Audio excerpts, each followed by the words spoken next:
taking a video of what usually happens with our deliveries. And we have 2 trucks trying to deliver. And this is why it is so important to have refrigeration and an ample amount so that we can cut down on the amount of deliveries and blocking up the access for our members and valets to park cars appropriately. The good thing here is we've just finished our bridge and the cars are gone by now, but this is what we deal with on pretty much a 2 to 3 times a week basis. Hello everyone, so good evening. This is the working kitchen tonight, and this is our first large order that came in, and you can clearly see one of the operational problems is that for a table of 11, the food that comes off the hotline cannot stay under a heat lamp because of space, and in the mise en place, we are using the top of the freezers. So now we have these meals here that are starting to lose temperature while we're waiting for 8 more plates to get on these trays so we can bring them out to the dining room.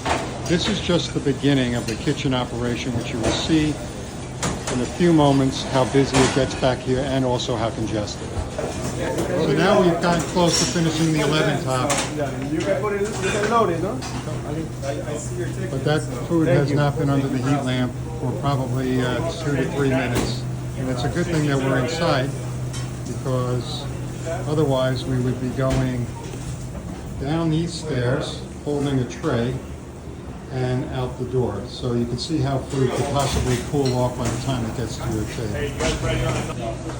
Okay, so this is what happens in the kitchen when all the members move from the bar area and having their cocktails and then sit at once. Now all the tickets that are hanging, these are all the meals that need to be prepared, and as you can see, we don't have anything ready yet because all the orders are coming in at once. That's why we like to get everyone to sit down to their times, because this creates a bottleneck and the kitchen just cannot keep up. And not only that, you can't keep the food hot because right underneath the kitchen here where the heat lamps are, that's the only space that we have where this is heated, here and here. So obviously a challenging situation.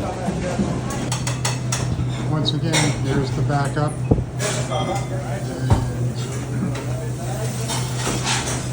Don't have the kitchen capacity. I hope all of you found the tour and video helpful. I'm Craig Whiting, Chair of the Long Range Planning Committee.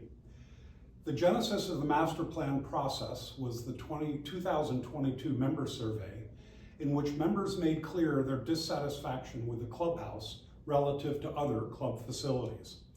In response, a year ago, planning began with the retention of Peacock and Lewis, architects and planners, by authorization of your board pursuant to a selection process.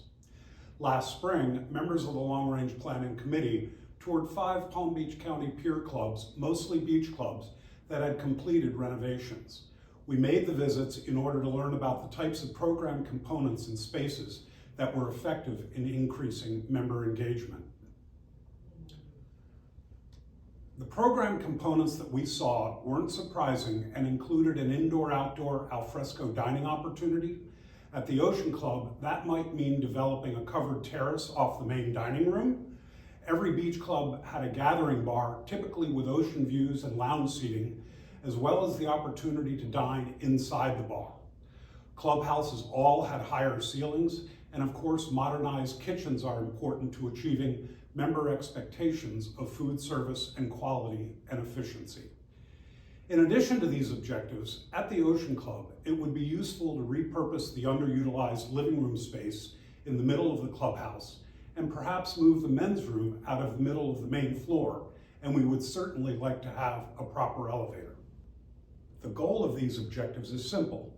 We want to create a clubhouse with dining and bar environments that's competitive with peer clubs and that results in increased member satisfaction, usage, and engagement.